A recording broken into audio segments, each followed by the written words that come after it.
welcome to something a little bit different for my channel. Today, we're going to be drawing my life. Now, I have two Sharpies.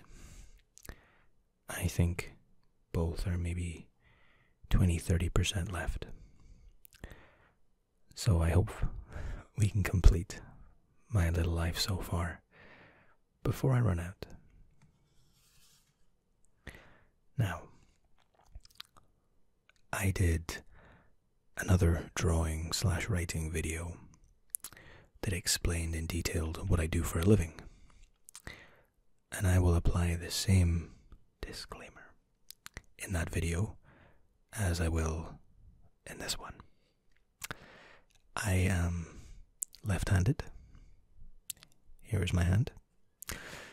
And I am also dyslexic. I have the writing skills of a small child. I also have the maturity of a small child, but that's not really too much of a hindrance.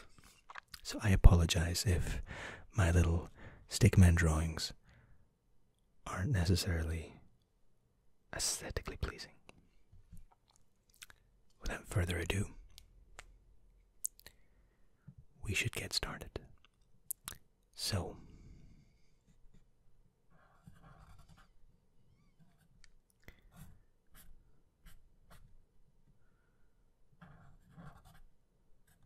here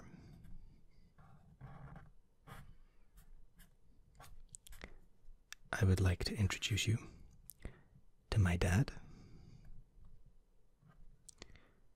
and my mum.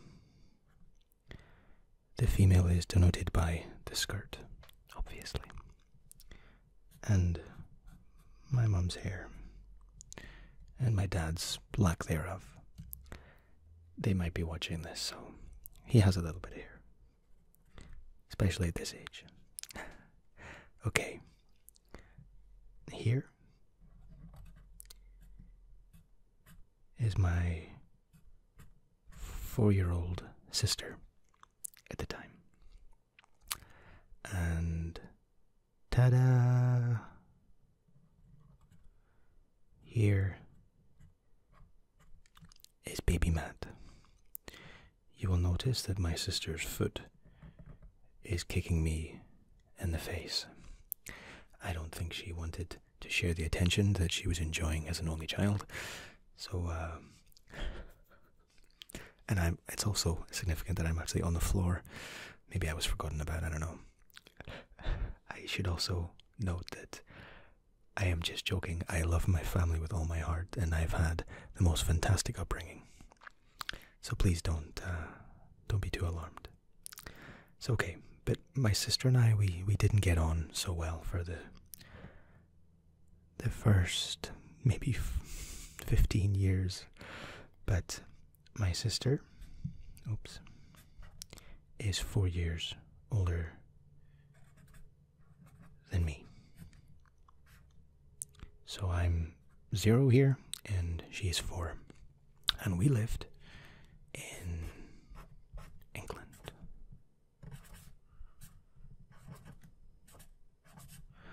Now, here we can kill 2 birds with 1 stone. We're not actually going to kill any birds because we don't want to kill any birds, but that's just an expression. A lot of people confuse baby Matt's accent, or rather grown-up Matt. I don't think baby Matt was talking a whole lot, but I am English. I was born here when I was 2 years old. I almost forgot the A because, well, that's what I mean. When I was 2 years old, we went... Now, I'm going to try and draw... Do I want to embarrass myself and draw the United Kingdom? Yeah, we don't care. I mean, if that isn't the United Kingdom, then, you know, what is? and then here's Ireland, both Irelands, and then Wales is just chilling there. And there's like 1,001 little things above Scotland. Okay, so at the time, I think we were somewhere like here. I think, roughly. Maybe a bit further north. But in the Midlands, at least. 2 years old, we went from here, this little place, all the way up to about here in Scotland.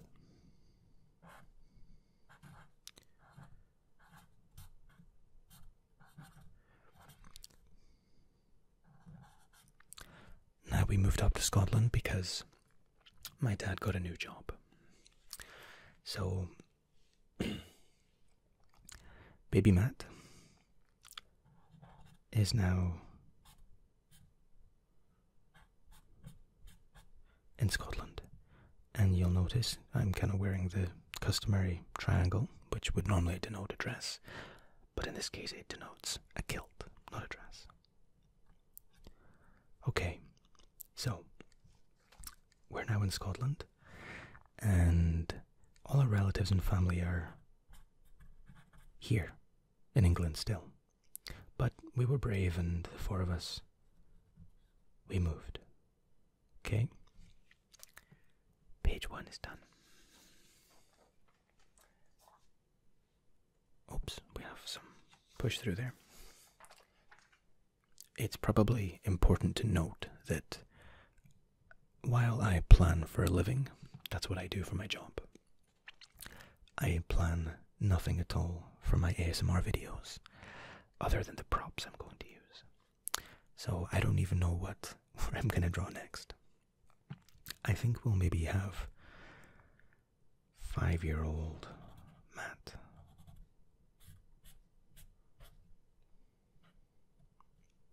Gee, that wasn't really that was more like a sad face. It's one of the rare times in my life I've kind of been sad. Okay, I kind of look like a dog or something, but it's fine. Don't worry about it. Okay, so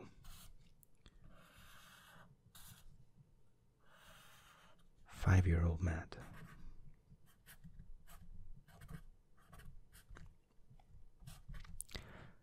And this, obviously, is a school. And this is my mum. My dad obviously was at work.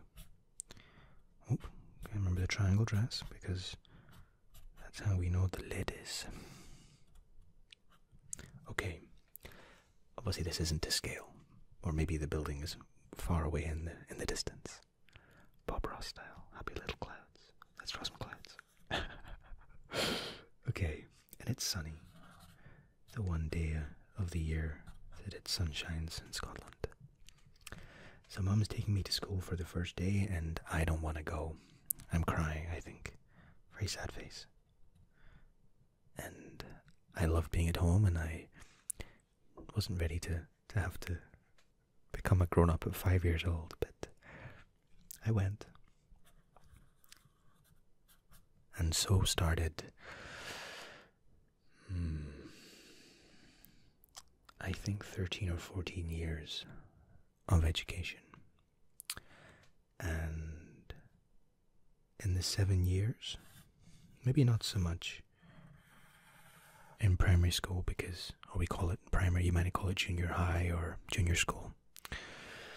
Maybe not so much there, but because I guess I hadn't become an adult yet, or I hadn't kind of hit adolescence. But even in junior school, I had this characteristic about me, and I think that'll take us on to our next scene. So here,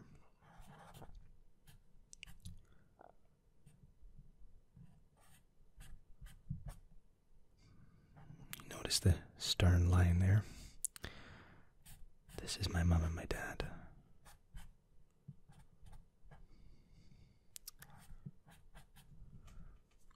And here,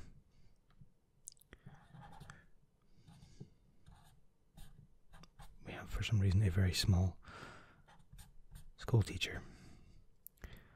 with also a grim face. And there's like a table here, or something, with some pretty poor test results. And the teacher is telling my parents that, well, little Matt, he seems like a nice boy.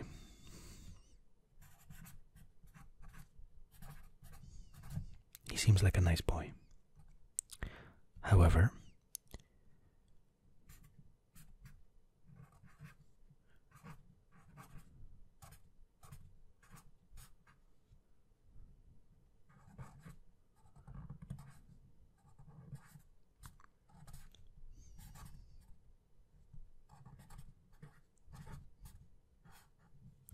he cannot apply himself.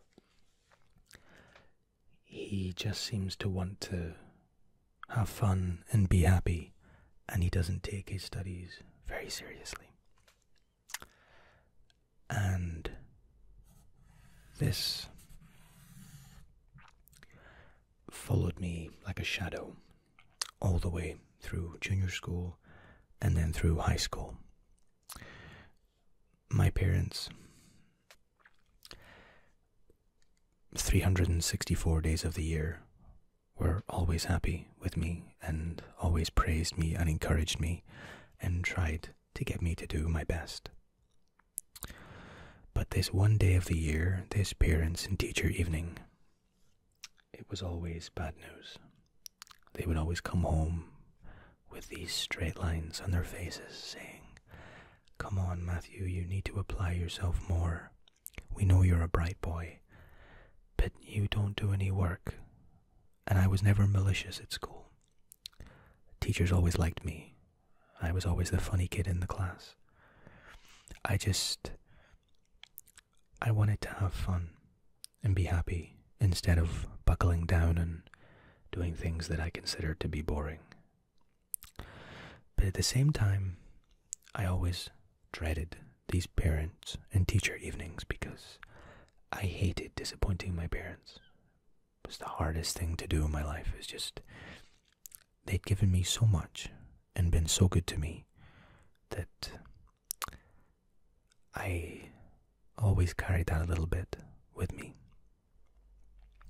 Okay, so we went through little school and we went through the bigger school. Always hearing this, along with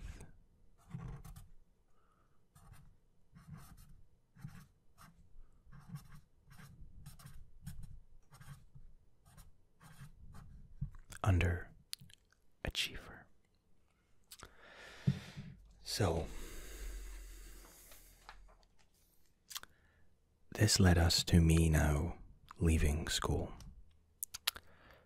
And because I was so happy at home and I hadn't really done very well in my exams, my options were fairly limited. I wanted to stay in school for as long as I could because I wasn't ready to grow up. I just wanted to play video games, see my friends sometimes, and be happy. But eventually, I ran out of years at school and I had to do something else. And I didn't have the grades to go to university, and I didn't want to move away from home. I was quite an odd little kid in that sense. Maybe a mummy's boy, I don't know. But I decided, along with some friends, to go to college. Now, college in the UK is like a step down from university. I think college and the word university are interchangeable in America. So I went to college to do a computing course because all I wanted to do as a kid was play my computer. And some of the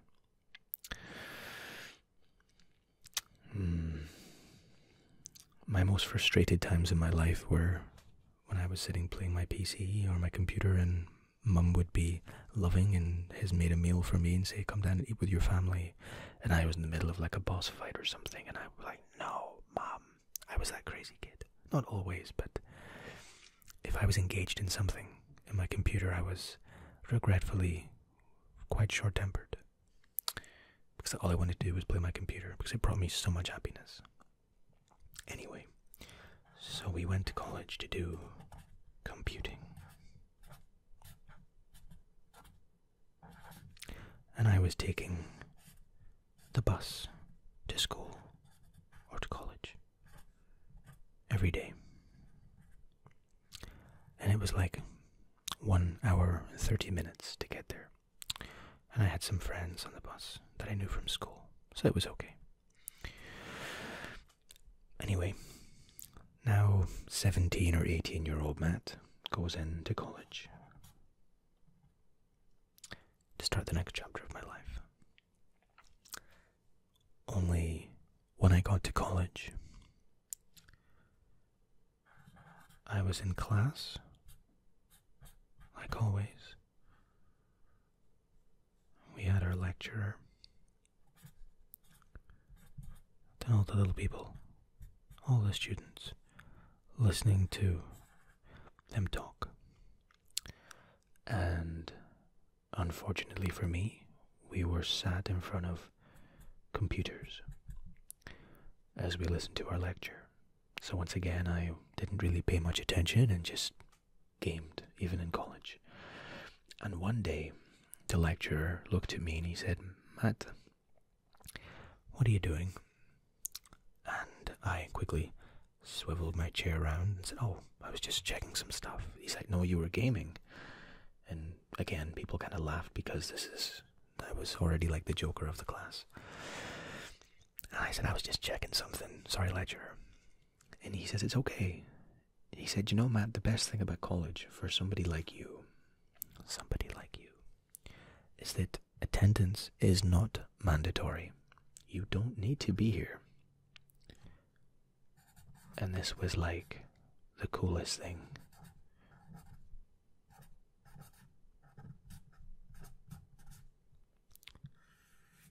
This was like Christmas comes early for me. He said, you don't need to attend. He said, just come along, for the exams and you'll be fine. So I said, sure. So I stopped going to my classes. Or most of them, I went to some of them. And just sat in the library most of the time and gamed with my friends. We used to play Dota, I think, the original Dota, and Counter-Strike, and a game called Legend of Mir. So, through my classmates, they would tell me when we had assessments, and I went to my first assessment.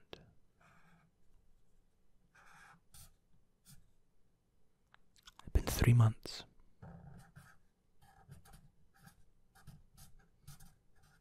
And it was on computer architecture.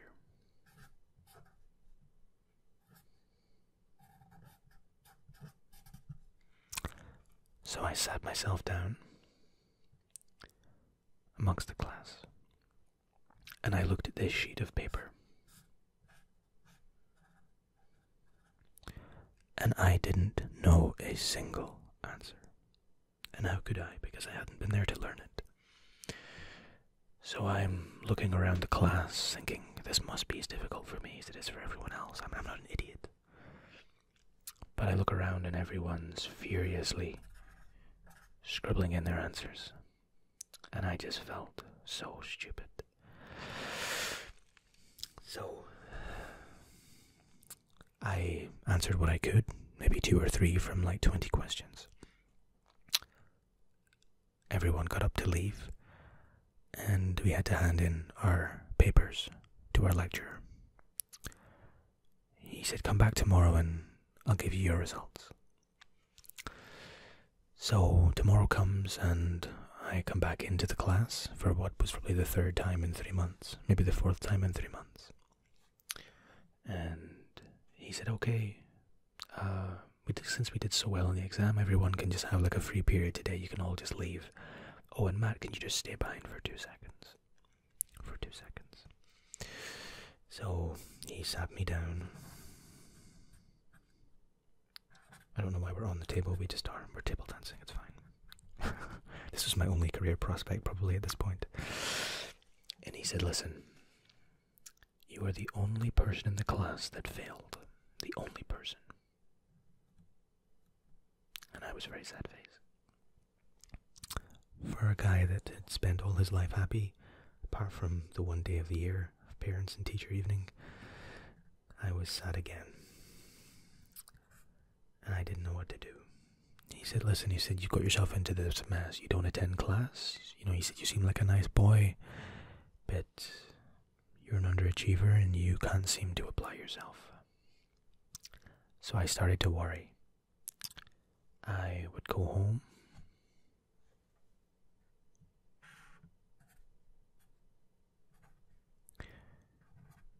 And I would lie in my bed. And I couldn't sleep. I was worried. I thought I was gonna fail and Mum and Dad were gonna be upset and disappointed in me, and they didn't deserve that. They'd been so lovely to me. But I didn't know what to do. Quite quickly, Mum and Dad noticed that I wasn't sleeping much. And I wasn't eating. So they come in and they ask me what's wrong. And I confessed everything pretty much. I blamed some of it on the fact I was ill, but realistically I was too far behind in the class. So, Mum and Dad said, listen son, how about you drop out of college for just now? Take a couple of years off, learn to drive so you don't have to get the bus there. And go back again when you feel a bit more mature. So I felt a bit better and I said, okay, let's do that. Now, at almost the same kind of time, a few years prior actually, my sister had given birth to my little niece.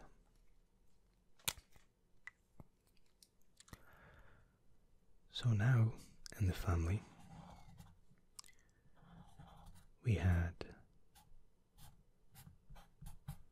my mum, my sister,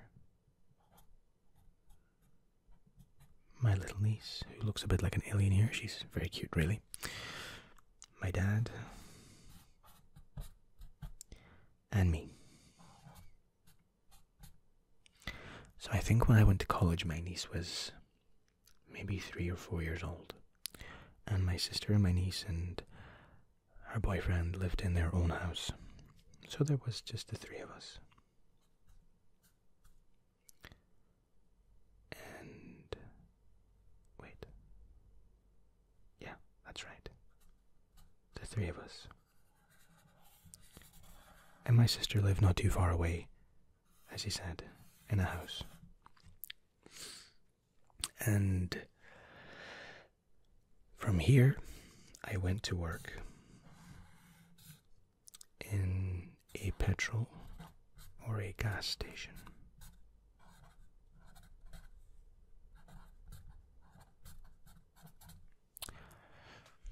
And all I did here was I was a till attendant. And when I was in school, I used to wash dishes for a living, which was probably one of the hardest jobs I've ever done in my life. And I did it all through school. I worked since basically the first year that I could, 13 or 14, until I left school. When I left college, I said I got a job in a petrol station. And like these stories go, 1 year became 2 years, became 3, that became 4. And there was a guy that used to come into this petrol station. Every month he would come in, And every once in a while he would say, "I hope you filled out that college application." And I would make up some excuses to missing the cutoff or whatever, because I was embarrassed as why I hadn't done it. I kept putting it off, and I didn't know why. But I got to 23, I think, and I decided that my parents, who had been fantastic for both my sister and myself and my little niece, I wanted to give them something to be proud of. So I reapplied.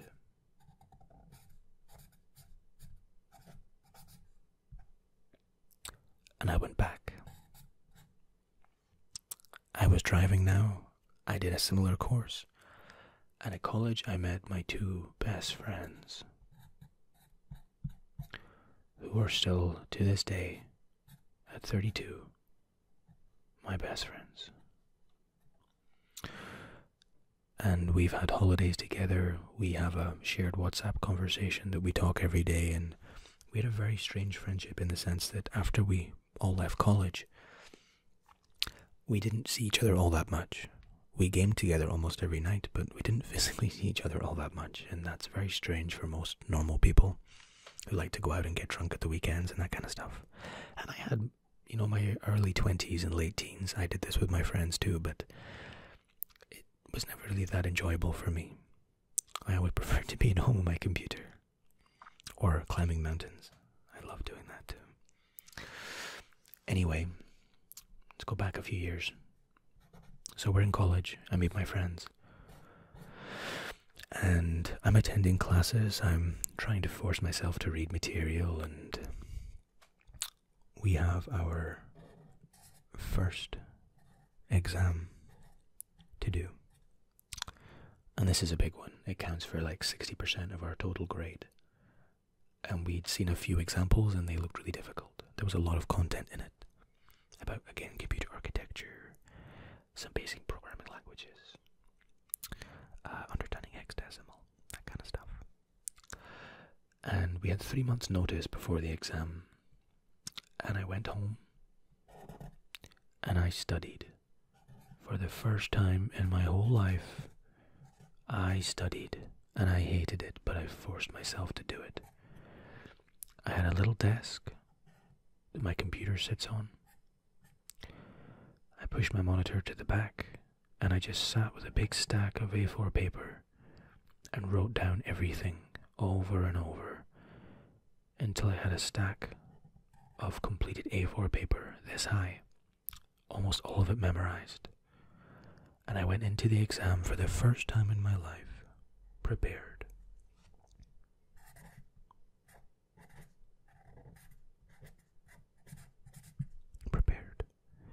And all three of us, we were all kind of similar. None of us really liked studying, apart from one of them. One of my friends did. He went on to university after, actually, to study physics. But we all applied ourselves. And the three of us got the highest score in our year, and I think in quite a long time at the college. We all got A+. And I remember, and I'll never ever forget this, we had to check our results online, and they were released 2 weeks after we sat the exam. And I sat at my little computer desk again, and I was so nervous. I thought maybe I'd done really terribly. I sat there, my little chair, and I clicked, and when I saw I got an A+, I ran downstairs and told my parents.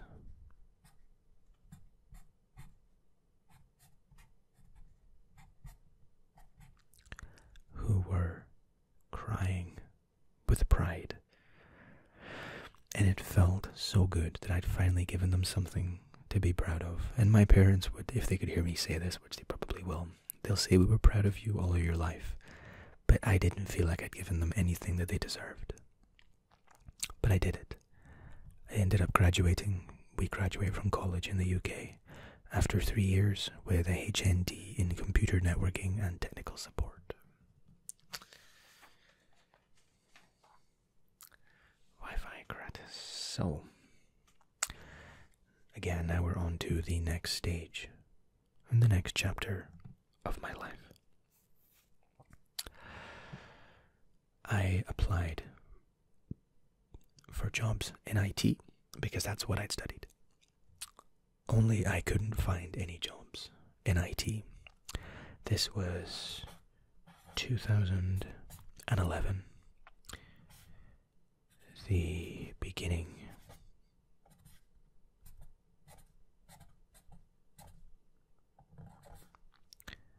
of the financial crash. So there were a lot of IT guys who were unemployed with wealth of experience that my friends and I didn't have. So one of my friends, as I said, went back to university.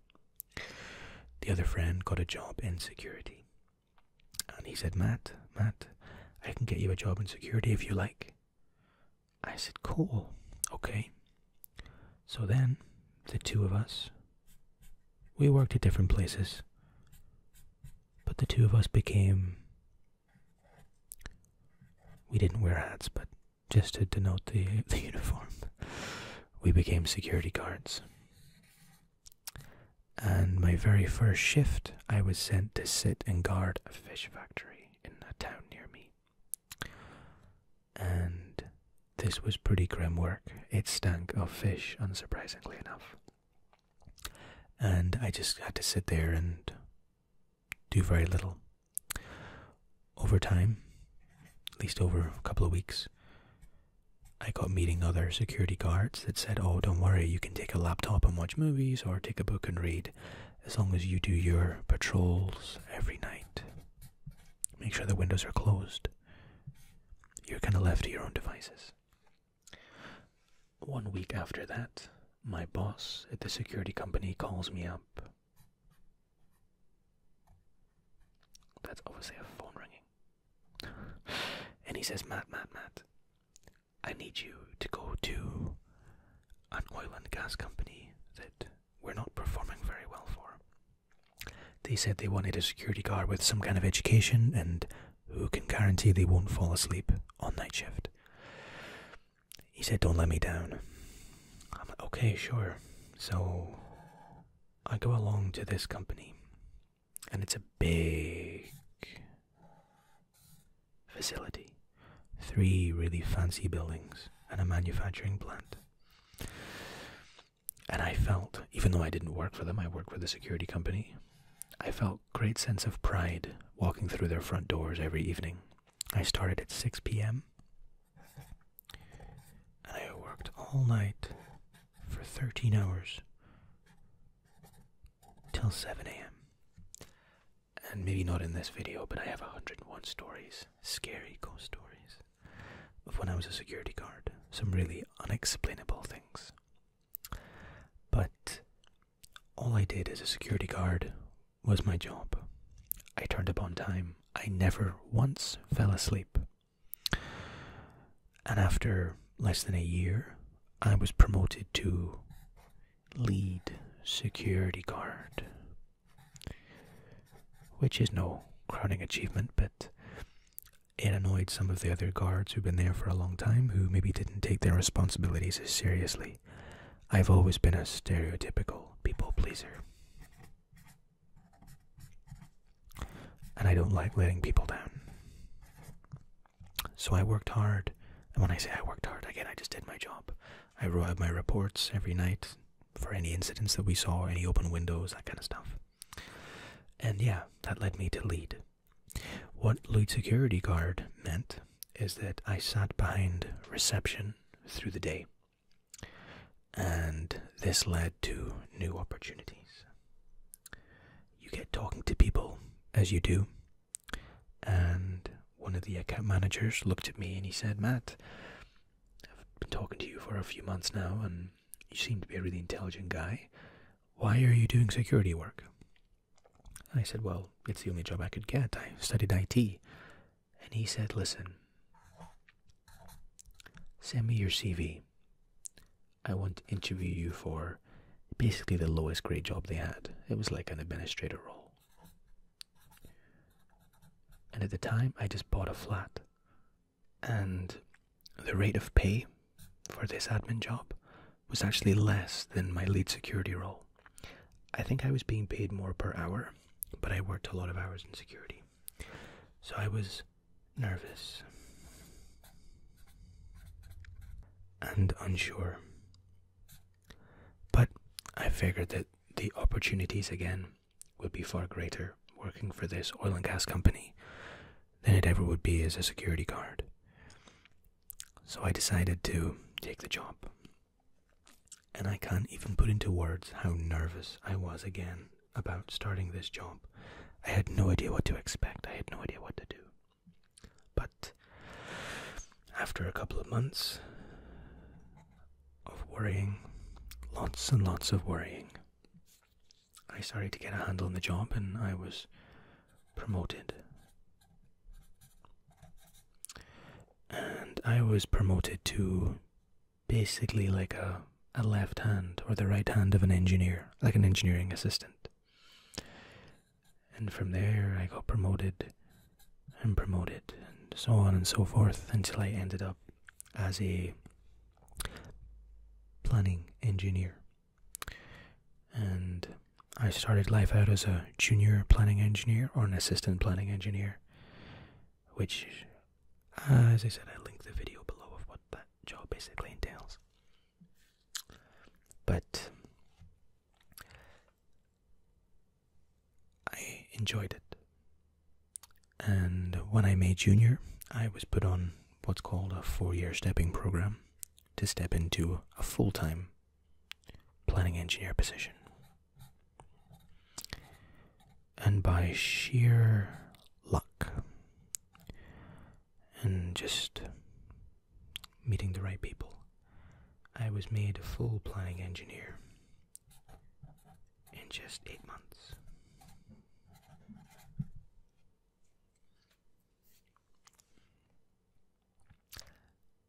And I remember the company I worked for at the time just moved into this huge new building. And my parents, who were now living in Spain, flew over to see us, and I took them round this new building, and again Mum cried with pride because it was so fancy. And all their life they had heard that I would never amount to anything, that I couldn't apply myself, so I would never be able to get a decent job. And while I'm by no means a doctor or something, Mum and Dad were extraordinarily proud. I think there is room for a part 2 with a lot of detail that I've missed out. The holidays and the time growing up with my niece, my music interests, my gaming interests, my new job that I've now just started, because I've now moved back to England for an entirely new job. Another crazy advancement, I suppose. But I'm already at like 40 minutes, so I think maybe for just now, I should probably call it a day. Thank you so much for taking the time to share a little bit of my life with me. I've had to shoot this through the day, so I apologize for any of the background noises. And I think I basically wrote more than I drew. It's okay. It's fine. And I was writing this through the lens of my camera, because that's the setup I currently have. Anyway, I hope to see you soon, and